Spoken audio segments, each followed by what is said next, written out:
Hey, Lee Wolf here. We are live with Game Face Monday, and hope everyone is staying warm out there. I know up in the Northeast we're pretty cold, but not as cold as where our guest today is. We've got Mr. Ian Nethercott, who is the host of the Auto Hub Show. It's, I believe, now in its 5th season with over 30,000 followers, which is pretty cool stuff. How you doing, Ian? I'm doing fantastic. It's a little cold here, but it's warmer today. So if you're familiar with the Celsius system, we're at -9 today, Celsius. Yesterday was at -17, which is like reasonable for the weather here at this time of the year, but it can get colder. But I've lived in the Northeast. I actually went to school in Philadelphia, and I've also lived in New York City and also in Baltimore, Maryland. So I'm pretty familiar with the weather there as well. So yeah, I'm very familiar, but it's winter time, so it's time for a vacation, I guess. Going to New Orleans later this month, so that should be fun. Yeah, maybe Colorado. Yeah. But and as always, Mr. Richie Bello, how you doing? Good. How are you, Lee? Good. Hanging in there, staying warm, and just happy we're only getting a dusting today. So before we get rolling on the show, just going to run a quick video from our sponsor, Shop Smart Autos, on the VIN Retention Report. Digital marketers, are you ready to give your clients an edge in the competitive auto market? Well, you can with the VIN Retention Report from Shop Smart Autos. This powerful tool doesn't just track the vehicles that dealerships sold or held onto, it shows where cars went, whether other dealerships, auctions, or private sales. And it does it fast because it does it with VINs.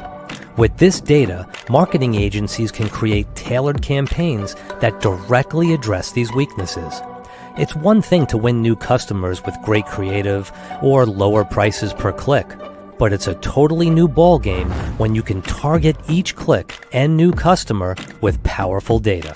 As affordable as a radio spot, but far more effective. Help your clients win with the VIN Retention Report from Shop Smart Autos.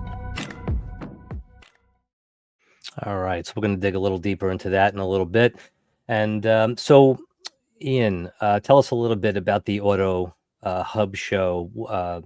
How'd you dream it up? Why'd you dream it up? And what kind of things do you guys talk about? Well, we talk about everything to do with cars. The show was created by two friends of mine back in the early days of the pandemic. And then they quickly realized it was a lot of work. So I ended up taking over the show. We touch a lot in the technology side of the business and customer experience. And we're launching a new fixed ops show later this year. Probably I'll know some more details on that shortly. But we also do a new one-on-one show, which was started last year. So it's in season 2 now. The Auto Hub show is now in season 6. And we did an interview with your sponsor here, Richie, that should go up hopefully later this week. So if you are interested in more details, that show should be live shortly. I'm just waiting for the thumbs up because that's a recorded show. The difference with the Auto Hub show is it is a live show and it is a weekly live show. So there's very few shows that happen every single week. We have over 400 episodes and pick the topic. So whether you're a car enthusiast, whether you're someone in the industry, whether you're a technology company, whether you're a dealer, whether you're an OEM, we've even had OEMs on, shockingly, on a live show, which is kind of funny. Yeah. And then if you're interested in someone who maybe can't be on a live show, we've done interviews with luminaries in the industry called Richie Bello, for example, but also Brian Benstock and others you've known. And I'm even broadening out to other people outside of the auto industry who maybe can add some value. It's really about making the industry better, one show at a time, which is actually our tagline. And we do live shows. So we'll be at NADA at the Velo booth, 8:35. So if you want to do an interview there, we're going to be doing our ambush interviews live at the show. Awesome. And the next, you have a big thing coming up on the 13th, is it? Yeah, we actually have a show on retention that's coming up next week. The show today was a free-for-all show, which is already live. We'll be live on audio eventually, probably later this week. But we had a bunch of guests talking about Amazon getting into the car business and also on data and other things. But next week is going to be about the attracting and retaining both staff and customers. So it's really about, how can a dealer get better at the things that they should be good at already, which is attracting and retaining staff and training them, but also, to your point earlier in the video, how do you keep your customers that you already have, but you might lose because you're not paying attention, right? Sleep at the wheel. Right? Yeah. So that's that's where we're kind of heading today again, Richie, right? It's all about retention. And so the VIN retention report from Shop Smart Autos, yeah, it shows people the VINs that they held on to, the VINs that they lost, but it's also able to show them where those VINs ended up. So if a vehicle is sold at auction, if a vehicle is sold on the street, if a vehicle is traded in at a dealership down the road, dealers can start to see what kind of loyalty their customers have for them. And then they're able to clean up their marketing situation, their DMS, being able to retarget people correctly, because why are you pounding away calling people 15 times a week trying to sell them a car when they just bought one a few days ago down the road? So what, Ian, from where you're standing, the retention situation, do you find that a lot of times what we talk about a lot is that the dealers are always, and businesses in general, they're always worried about the next customer, the next sale that they're going to make? But what's your take on what's happening out there in the world of retention? Well, it's interesting. So I've done shows on recalls, I've done shows on retention, I've done shows on marketing, AI technology, a bunch of other things, various areas. But when I worked for Nissan back in a former life, I always used to laugh at dealers when they'd say, "Oh yeah, it cost me $500 to get a lead, or $500 to acquire a customer, $500 for a walk-in." And I said, "Well, I'm privy to data from the manufacturer about what they spend on advertising, plus what you guys spend. And that number is not accurate, but not only that, it's extremely low. But more importantly, if you spent 50% of your time focusing on your customers you have, not only would you generate more sales from those customers than people they know, you would retain people in service." And I always think about years ago, I was working with a General Motors store, and I was working with General Motors Canada at the time. And they had all these campaigns around service. And they said, "Okay, we want to retain 40% of the customers we sold the car to in service." So I said, "Okay, that's the goal." And they said, "Yeah." I said, "So the person that got a free oil change with their car never came back. 60% of them never came back if we hit your metric." They said, "Yeah." I said, "Why?" And they said, "What do you mean by that?" I said, "Well, if someone's offering you something for free, you really need to bring them back for that free thing. And if they're not coming back, you got to ask questions." So we show a while ago about recalls, and this was a scary statistic for me. So what brand do you think has the highest percentage of recalls completed? You want to guess? You got me. Stellantis. So Jeep brand dealers have about a 70% free service for a recall on their vehicle. That actually is the number. Now, all the other brands are at what number do you want to guess? Oh, geez, I wouldn't even know. But I remember seeing all the lines out the door at the Jeep centers, and they would always say it's the recalls. Well, yeah, but I think the other brand's average was about 39%. So if I'm driving a Mercedes-Benz, and they don't call it recall, they call it product update at Mercedes-Benz because they're special people, I guess.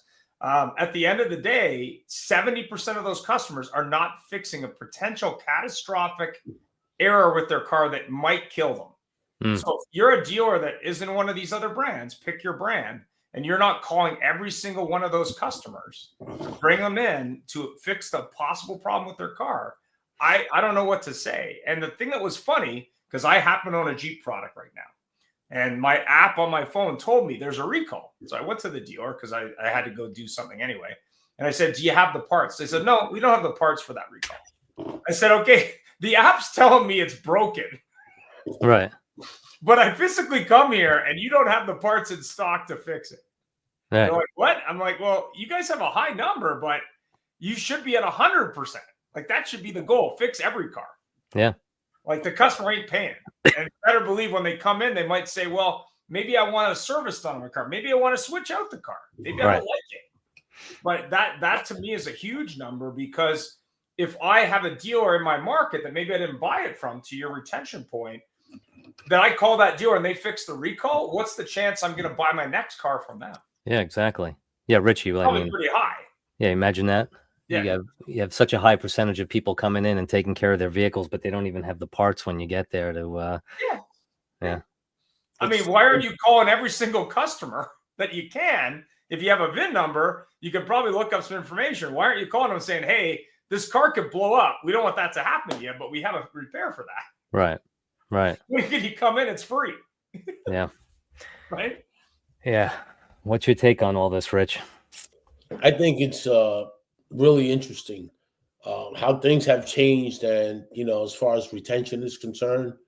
I mean, I was running some reports yesterday, and I saw this big automotive group that he retains good numbers when it's within his brand, but when you run the individual stores without the sister stores, boy, it's a whole different number. Yikes! It was practically a zero, you said, right? Yeah, and we can run that report with sister stores, without sister stores, with whatever, and it's amazing how it's a whole different perspective.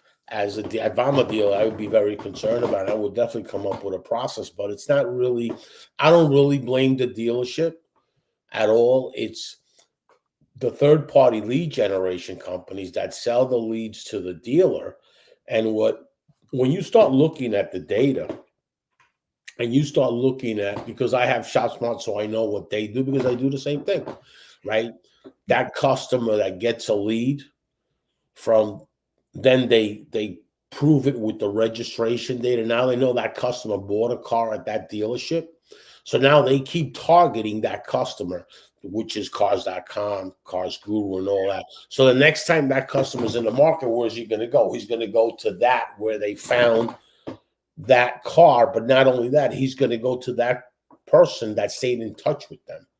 So, and that being said is where that DMS marketing comes in a big way, because these lead gen have been following up these customers like that. If you just fill out an application for any of them, they're following you up all day long.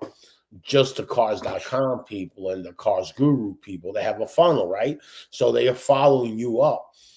And man, that's where dealers are losing out, that they don't even know what's going on. And that's what's going on. That's one of the things that are going on, that this is why their retention is so low. So hopefully with these DMS marketing companies, they can come in and they can start doing DMS marketing, which is much cheaper than going on Google AdWords and Facebook and all that.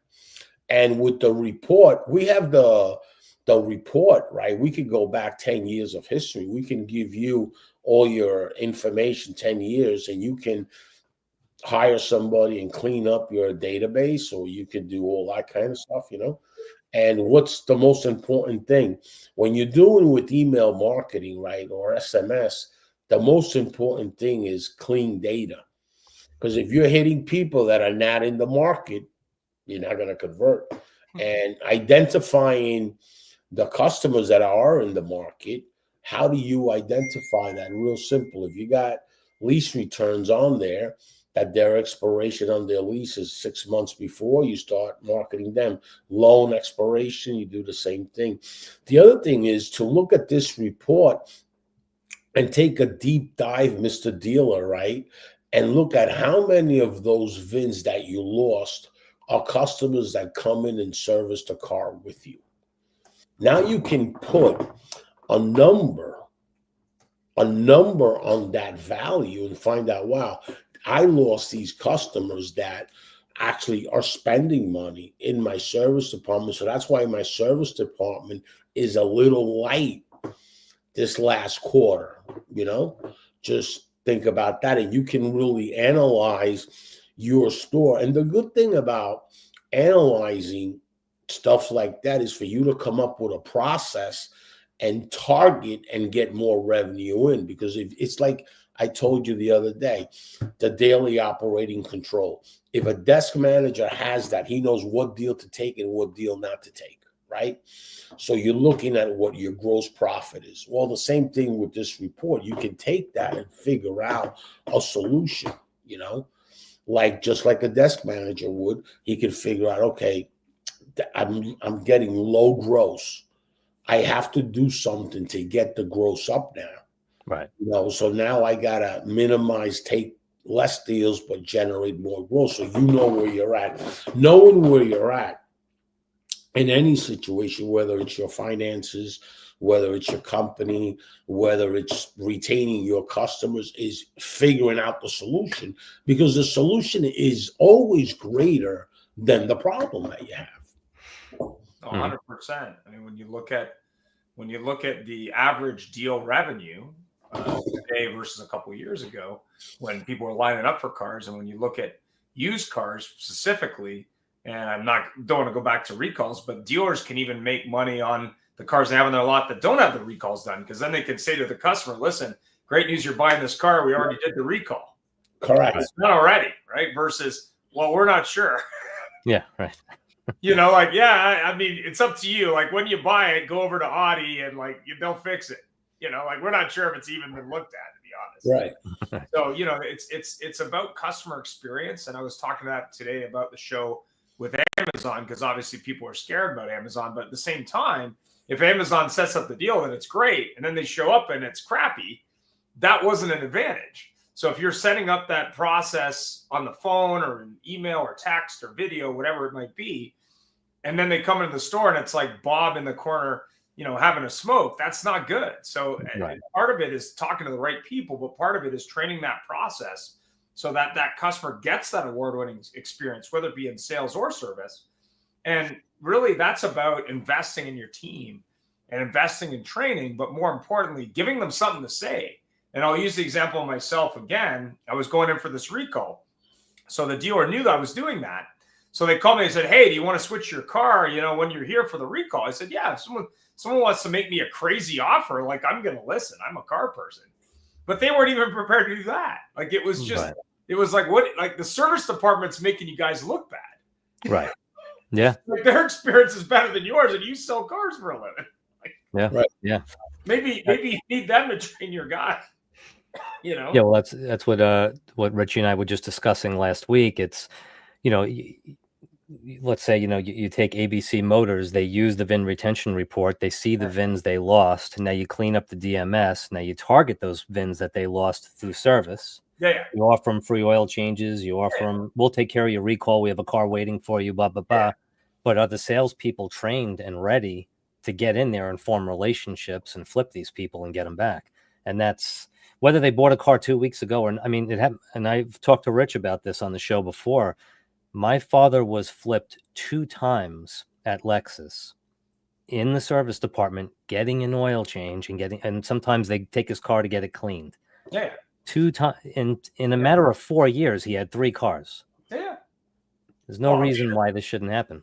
Have you been to Beaverton Toyota in this big town of Beaverton, Oregon, right near Nike's headquarters? No, I have family there though. Yeah, so it's one of the largest Toyota stores in the region. They've got, I think, 80 service bays. They got a full-scale car wash. They've got their own system called Clear to Sell Cars, where they can sell you a car within about 20 minutes on a tablet.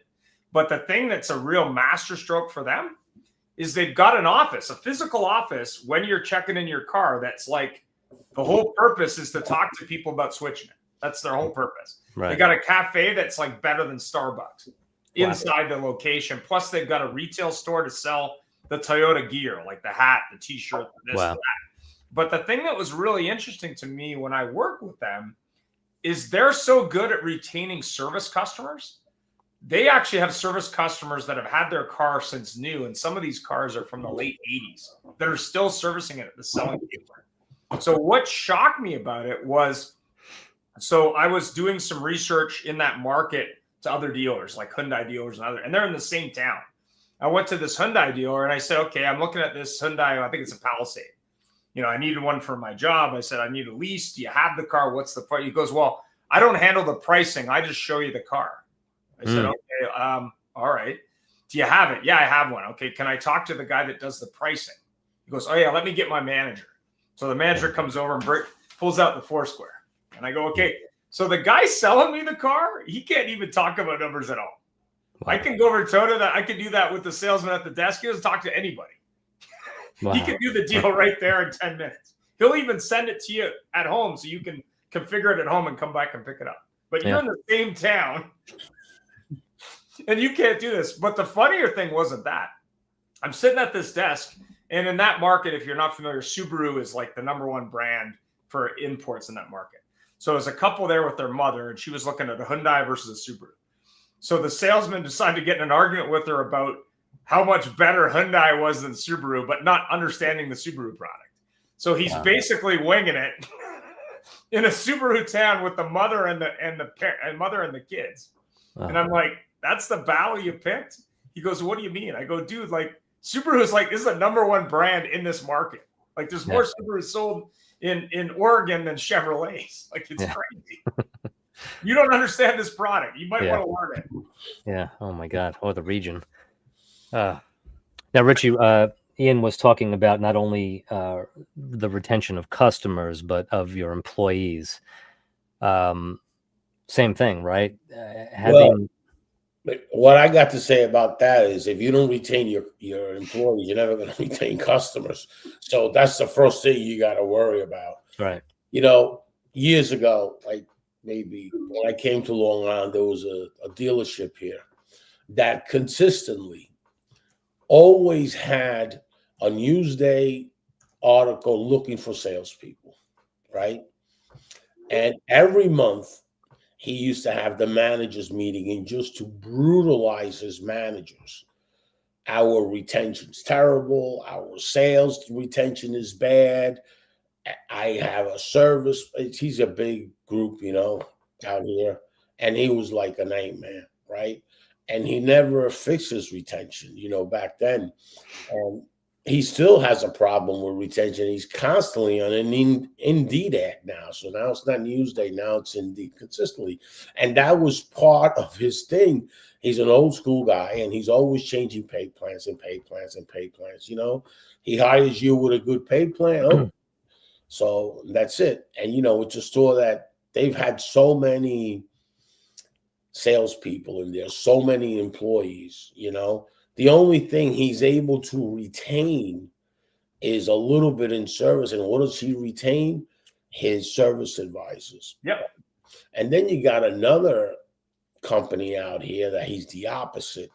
His retention is people retire from there. You start there when you're 25, you just retire. Yeah. And the service manager in that store that I'm talking to you about, it's a Mercedes store, has been there 30-something years.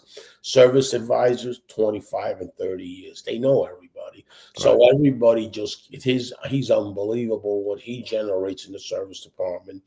He started years ago, he had like 6-7 bays. Today he's got 14 bays. Yep. And it's unbelievable what he does. He doesn't even really care about the car sales. He could care less if he makes money or breaks even or whatever in that end of it, but his service department is, oh my God, the profits that he makes in that service department and that parts department is crazy. Forget it. Let me give you an example from this Beaverton store, because I was working for Dealer Effects at the time, and we were training service writers, and I was training this tech. So a customer there's bought their son an older Toyota pickup that was pre-fuel injection. And the service writer was so good. He not only sold a clutch, he sold a fuel injection service, or no, pre-fuel injection, a points, like a point service on this car. So I'm talking to technician. Oh, we don't have the machine to do that anymore. We sold it a couple of years ago.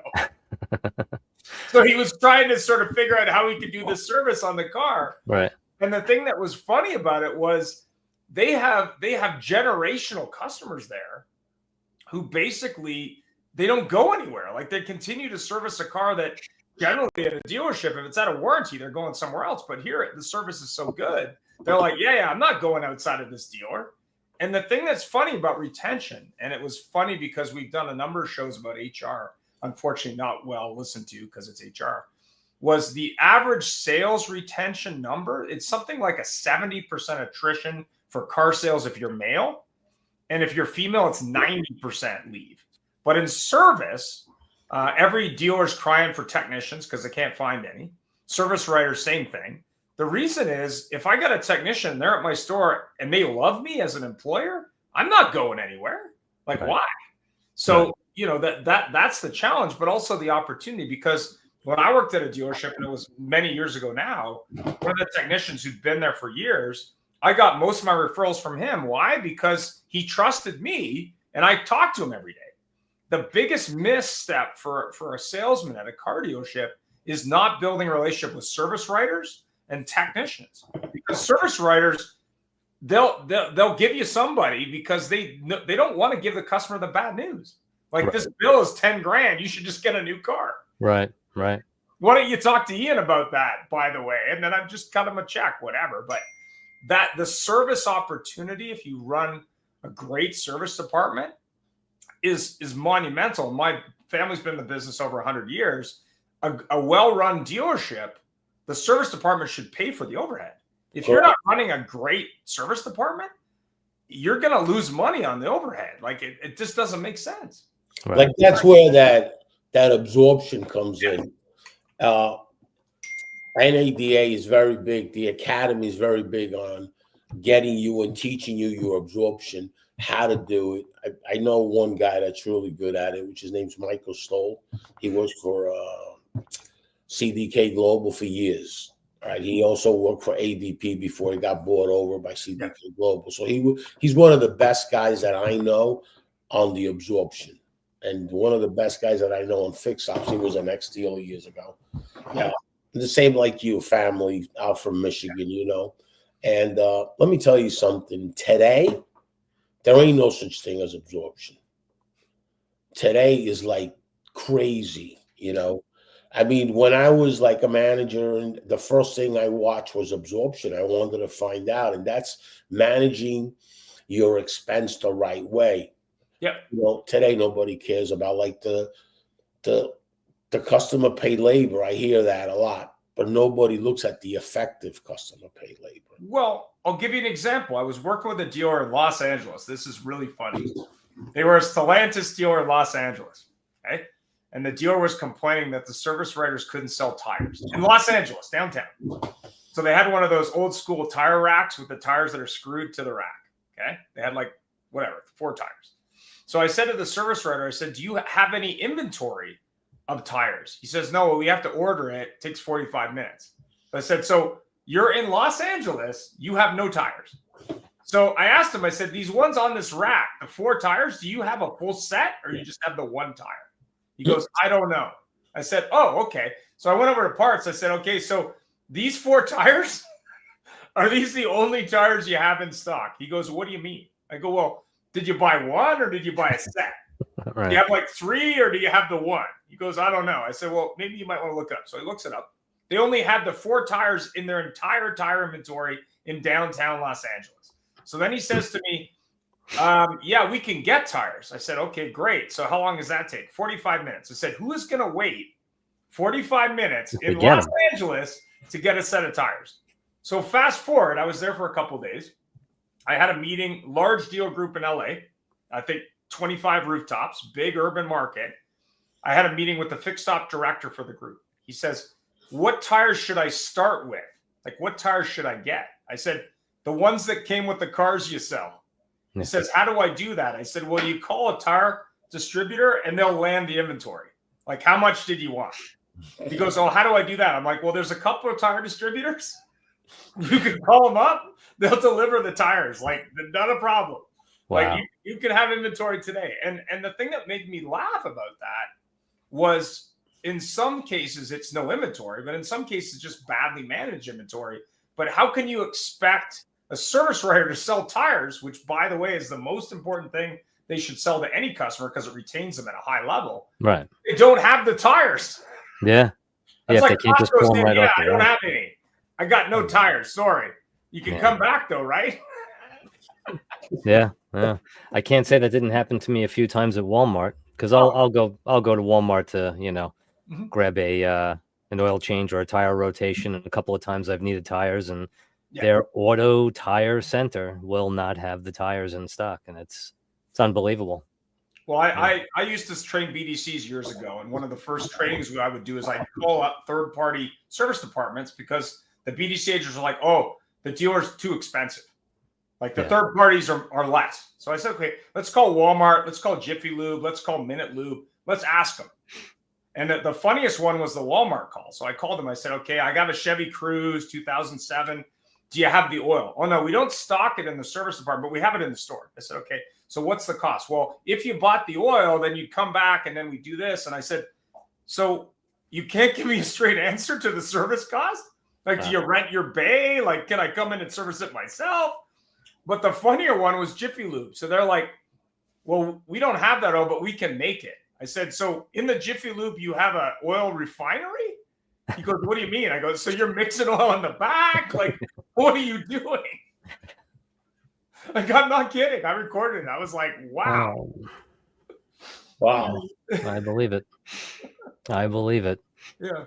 All right. Well, I'm going to take a 2-minute break just to show a quick inside look of the data that you received with the VIN retention report.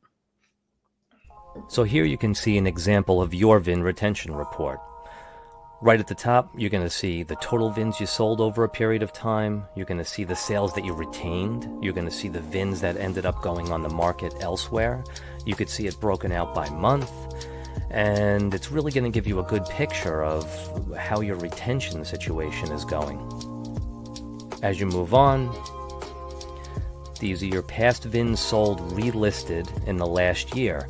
So whether they were on your website or a competitor's website, you're going to get to see. These are the VINs that were sold by your dealership by month. So you can see when your peaks and your valleys. Now you move on and you can see these are the VINs that you lost and what dealerships they went to, which is a huge, huge advantage. Which vehicles went to auctions that were your VINs. You see, this isn't just about knowing how many vehicles you sold. This is for sale by owner. These are your VINs. These are the models that you lost. So now you can see which vehicles, why are we losing so many souls and so many Sportages as compared to other vehicles? And then you have the positive side. These are the ones that you retained. So in the end, you're not just marketing to people in your CRM that may have gone somewhere else already, and now you can see where they've gone and you can target them to get them back.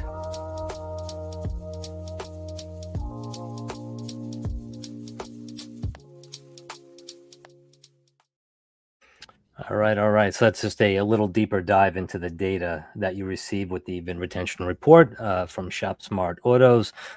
So, Richie, you're going to be jumping on Ian's podcast here?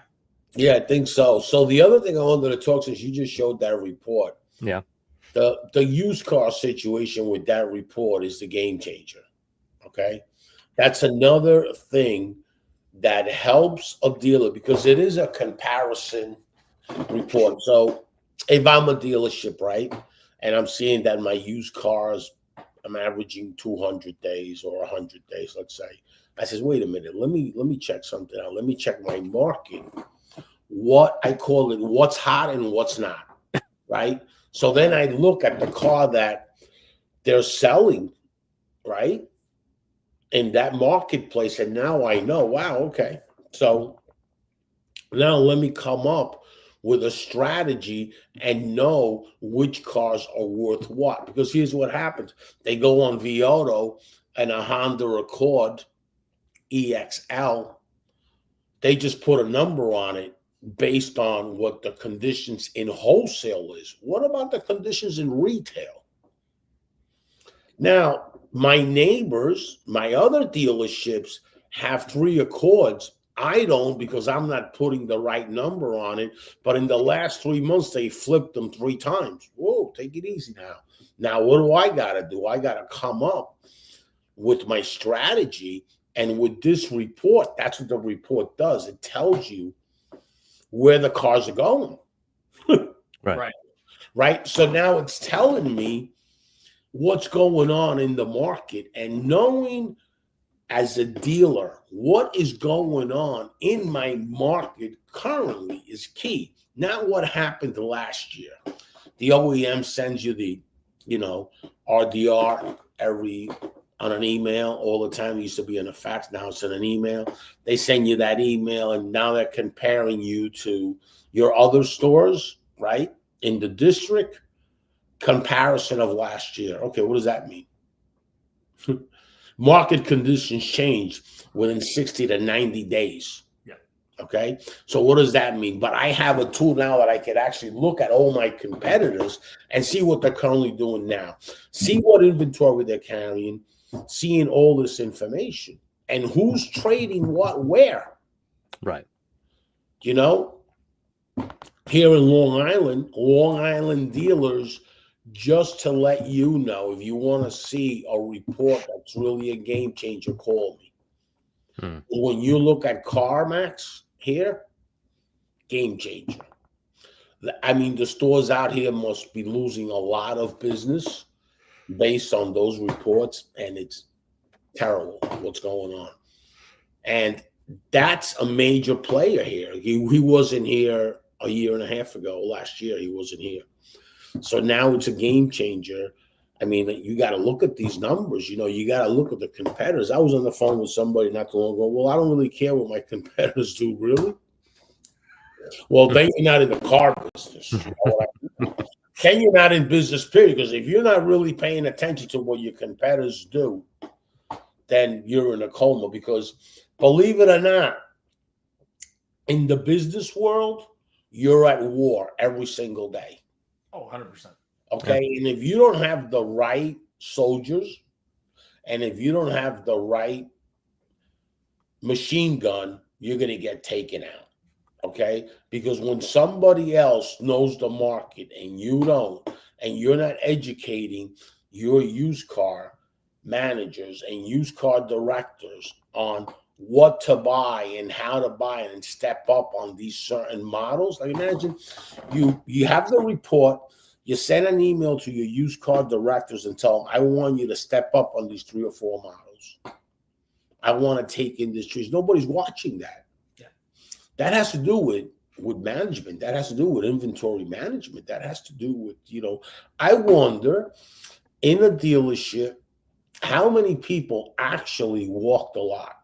How many people actually touch and feel with their hands, right, what's hot and what's not? I'm wondering who does that. I'm wondering what manager gets up from his desk and does the walk every day. You know, it was like I worked in a lot of dealerships, right? It used to be that part of a management thing was in a dealership I worked in a group. Part of your job was to know your inventory right away. Salesman comes up to you, I got $3,000 at $180 a month. Bang, put him on this Hyundai right now. Well, my used car director, when I sold retail, he used to walk the lot with us every day at the beginning of our shift. And he said, listen, if there's a problem with this car, I don't care what car it is that I got. You need to tell them what the problem is. We got to get that fixed today. Here are the cars you got to focus on. They've been here over this such and such a time. What do you think about the pricing on these cars? He was constantly getting feedback from the people talking to customers because he wanted to move product. Like it was for him, it was all about used cars. He didn't care about anything else. Like, why are you not selling these cars? What do I got to do? Like these things got to go away. But the thing that always stuck in my mind, having walked used cars, even when I was a manager, was if there's a problem with this car that nobody's driving, there's a reason we need to fix that. Because you always know there's that car in the back that like no one has turned over for like weeks. No one drives it because in the back. And why? Because no one's paying attention to it. Why is it out there? I don't know. Right. We're storing it, I guess. Yeah. You know, at my younger years, right, I worked in Houston. So I had the opportunity to work with a gentleman. There was a Charlie Thomas organization. Okay. So he had a process there, which was MM. Every car that was past 60 days had an MM on it. And I used to say, what is this MM for? This is moneymaker. Gotta go away. Oh, it's got to go away. Okay, I got it now. This is called a moneymaker. Any car that has 60 days, gone. Okay. Because he had a very big second chance finance. Yeah. He needed the cars right. Okay. So then I says, moneymakers. Okay, so I was quiet. I was a director there, used car director, Charlie Thomas Chevrolet. Yep. And I says, okay. So then I looked at him and I saw they were losing $2,000, 1,500, three crazy losses. Yeah. So I said, why is it called a money maker? You mean that you're taking losers like crazy? He says, yeah, Richie. But if I would take it to the auction, I would lose $7,000. So here's the thing, Richie. I was 27, 26. And I was there on a work contract with a company, and I was there a year only. Okay. Yeah. He says, here's the thing, Richie. I can take that car and replace it. At the number that I sold it, I just sold it, losing $2,000, right? I can replace it at the same price, making $3,000. Yep. Okay, so then I said, oh, I see. Okay. So then he taught me that, and he says, it's the money, the profits are made in the buy, not the sale, Richie. Oh, 100%. Change your thought pattern, and that's where the monies are made. So it used to be hobby auto auction. Even before the Manheim situation. Then Manheim took it over and whatever. But it was hobby auto auction. I used to go to hobby auto auction, and I was running a lane for them there, and that's where I really picked up a lot of knowledge in the car business. But this store, and you know of the Charlie Thomas organization, yep. This store retained their, because he sold it to AutoNation. Oh, okay. Okay, years ago. So he was, actually, when we left, that was the plan, to set up the store the right way so AutoNation would come in and buy. That was part of our deal, okay? So, and they bought it, okay?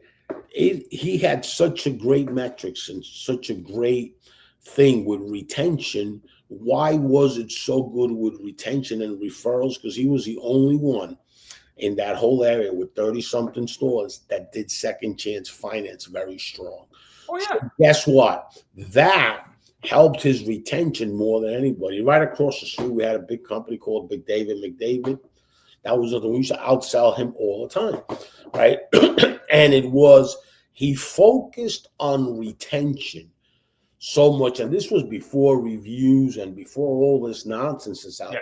But actually, a store like him was worth a lot of money when he did the acquisition with AutoNation. It was a very big acquisition for the time. Okay, the reason was because the retention that this dealer had, Charlie Thomas, was unbelievable. The stuff that I learned from this guy, he's no longer on earth. So sorry to hear that. He passed away while COVID. But if not, he would be on my show. He was a great guy, really, really amazing. And he believed in retaining customers in service and in sales. And he believed in not wholesaling so many parts, because he told me, Richie, if you start wholesaling too much, that's going to cost you business. Right? 100%. Right. So he always that salesman goes, hey, do you still have that car? Oh, no, I went to auction. Oh, I got a buyer for that. Well, what did you have the buyer for last week? Like, right. I don't know if you saw the gentleman from Beaver Toyota, but I think they were the first Toyota store to sell 400 used cars in a month. And what was interesting, I saw an interview with him a while ago. He was on a show, I think. And he talked about going from 100 to 400. And to your point, if you don't have that process at 100, you're never getting to 400. Like, right. You've got to have that working like an old machine.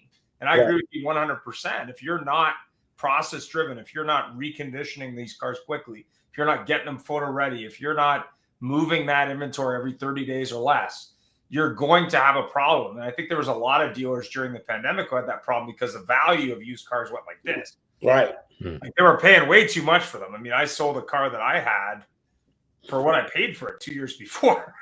Yeah. Which made no sense to me. I'm like, I drove this thing for 2 years for nothing. Like, they paid the same money I bought it for. Sounds but good. Also, the other thing that I think has come up a lot when I've been on these used car shows is you got to look at a used car like an investment. Right. If you're not making XYZ amount of money on it, you need to sell it or get rid of it. It's not like something you hold on to. You're not in the museum business, I used to say to people when I sold used cars. So yeah, we want this to be in your driveway, not ours. We're not storing this for like a sunny day. Like, right. we want this to go away. And if you're after 30 days, you're not making money, you better get rid of that. And I'm so glad you brought that up, because look at it as an investment. That's totally right. Here, you're an investor. So let's talk about this. So you have $1 million and you're flipping that $1 million once a week, right? And your gross profit is not that high, but you're flipping that. Now you take me. I am holding that $1 million for 90 days. My gross profit is higher than yours. But at the end of the day, you know who's making more money? You are. Yep. Because you're flipping the money and you're taking less risk than I am. Why is that? Why are you taking less risk? Real simple. Because you're flipping it and flipping it. Your cars are not depreciating because let's face it, in the car business, what is a car? A commodity that depreciates. That's what it is. It's a commodity that depreciates. So that thing's got to go quick and fast. And based because I have the inventory and we got the feed in that, and I'm seeing these days, in market days, I mean, it's like crazy. You know what I mean?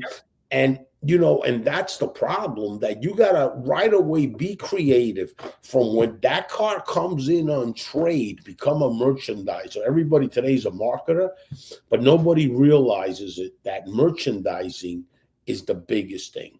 Okay. And that's what car guys are, good merchandisers, not so much good marketers. That car comes in on trade today. When that car gets appraised and I know I'm taking in that deal, I'm already thinking of merchandising that car. And I'm already thinking when that car, the door gets open and there's a pending deal on it, I'm going to follow up that pending deal, because that's where you become old age units. When it sits in your finance office for 4 or 5 days and it becomes a mind deal to the salesman and to the F&I person that thinks he's got this high gross deal, right? And he's holding that inventory. That didn't work with my end when I did it. 24 hours in finance. If I don't have an answer in 24 hours, it was gone. I had something called a heat sheet with all the information. I used to sit down and do one-on-ones with the F&I guy, because that car is a commodity that depreciates. Mm-hmm. Okay, and the longer that car's there, the less money I'm going to make, because I could replace that car in 30 days, probably about $1,400 cheaper. Well, just think about a grocery store. If a grocery store said, listen, I love these tomatoes. They're organic. They're from fucking Bangladesh or wherever they're from. And I'm going to keep them because, the price is too high, but they're worth that money. Like, I'm holding out. I'm not putting them on special. I'm not merchandising them. They're in the back. I'm going to store them. I know they're going to go up in value. It's like, what were you smoking when you thought about that? Like it's funny, when you look at Costco, to pick a retailer. They figured out a long time ago that it's not about choice. It's about pricing and options, like 1 or 2 options. And I always use the example of this used car manager. So what he had is he had a painted area on the lot. He had a lot of used cars. Painted area, he had the certified used cars, and then he had what he called clearance zone. So he actually had a painted area of the lot where he parked these cars. These cars got to go away. Like, they're going away. Like, I don't care. They've been here too long. And people realize, well, what's wrong with it? Well, what's wrong with it is the price is too low. You should buy it. Wait, he hit his head this morning. It's all in how you have that conversation. Yeah. If you're looking on a website, why don't you have that? Why isn't there a car special? Used car special area. There should be a service special area. Why don't you have, hey, these are unique used cars we got at low bottom prices? There's a guy who was a furniture guy in Toronto. What did he call? Nobody beats, I think it was Bad Boy Furniture. No one beats a bad boy deal or something like that. But like, hey, here's a market value for the car. Here's what we're selling it for. It's like that Car Guru's best price or whatever it is. But it's like, hey, this is the best price in town on this Honda Civic. You should buy it now. Like, it's not going to be here long, right? Right. We don't want it. We want you to own it. Right? We want to burn gas today. Like, when can you come down? We'll make that happen for you. And the used car manager has to drive that, but more importantly, he has to get the salesman jazzed up, because the salesman got to know why they should sell that car. Because when you're selling new and used cars, which I did, I would always lead into new because it was easier. But if I was going to sell a used car, it would be like, what's in it for me, dude? Like, yeah, it's cool. I don't care. what's in it for me? But more importantly, why is it good? Right. So what the used car manager would be very passionate about that used car. Go, here's what's unique about this car. Here's why you should sell it. And by the way, I'm going to pay you X. But here's, you got to sell the used car guy who's really your frontline soldier on why they should sell that car. Right. Because they can sell something else. Right. Well, the biggest thing is before we leave and kill this, the one thing I want everybody to think about is vehicles in operation. Okay, the tool that we have, right? And that tool will help you with vehicles in operations, right? Right now, Experian's last report was unbelievable. I'm going to look for it and post it. Right. 3 months ago, they're telling me that I thought that was bad. This new quarter that's coming up, it's going to be really worse. Now, understand something. Let's look at the numbers first. We're penetrating a lot of EVs. So that's not in the report. Okay. So there's a percentage of that, but it shows you on one end of the report where those EVs are. What percentage of the market is penetrating?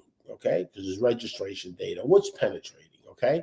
But now, if you take that out of the equation, forget about those numbers, you're losing a lot.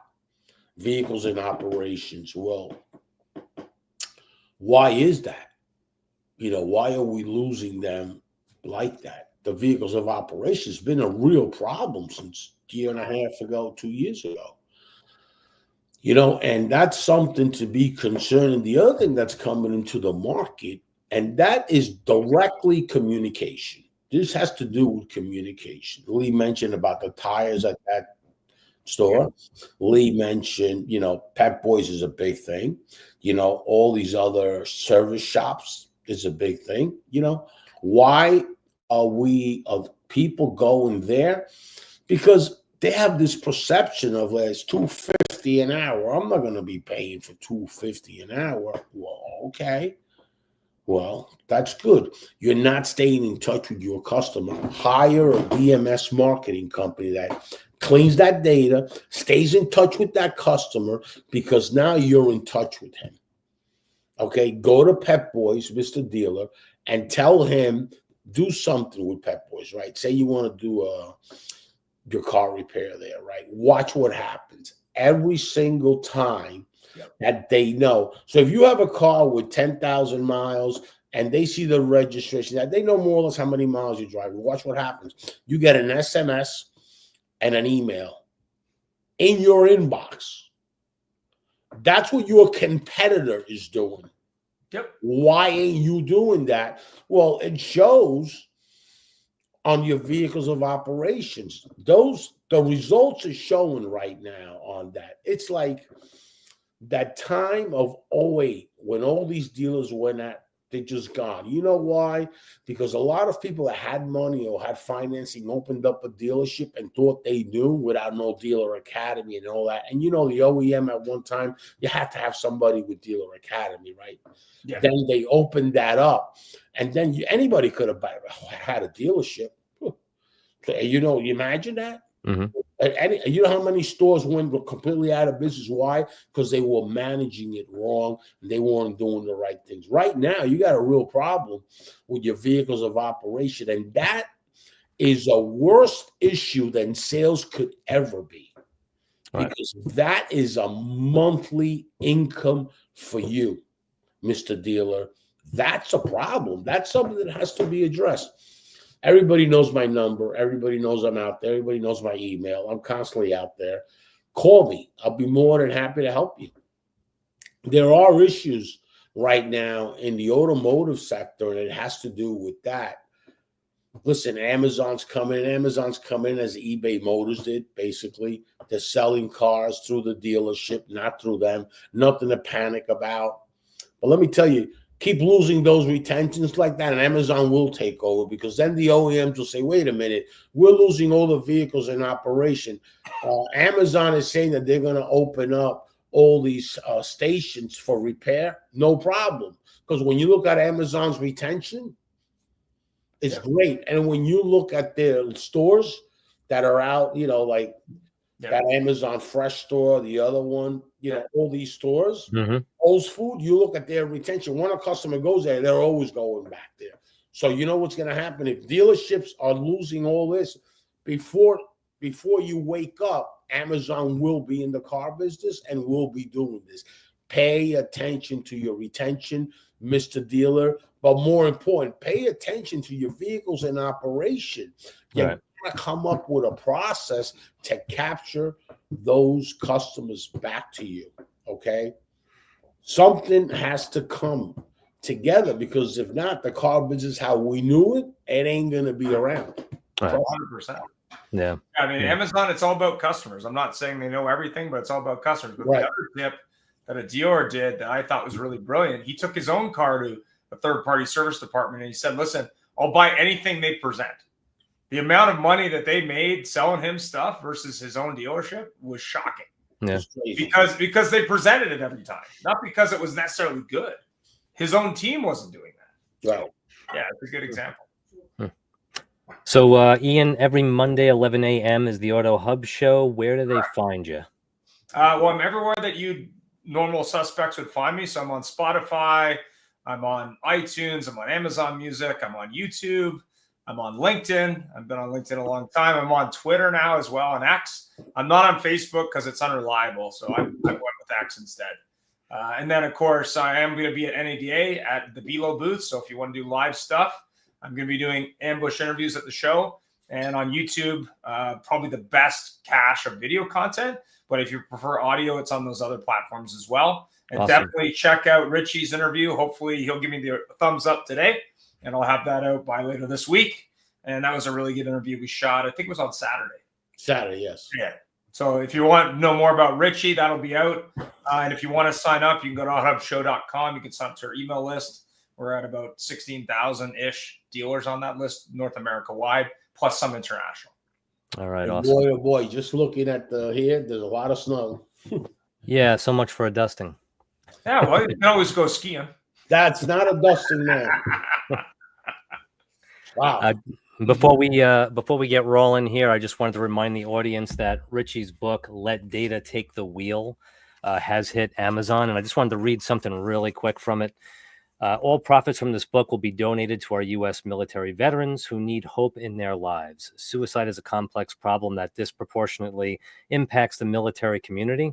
Stop Soldier Suicide is the only national nonprofit focused solely on solving the issue of suicide among U.S. military veterans and service members. Every dollar over the cost of publishing will be dedicated to stopsoldiersuicide.org. Let's continue to give hope to our heroes. Catch it on Amazon, chock full of unbelievable information about the data world and the automotive industry, but also a great cause. And Ian Nethercott, thank you so much for being on the show today. It was great having you. Thank you. Thanks for the invite. Yeah, it was a great informative show. And Richie, as always, thank you for sitting by my side. Thank you, buddy. Have a beautiful, beautiful day today. Yep. Have a great week. Oh. All right. Thanks The new month is rolling. Thanks for listening and watching.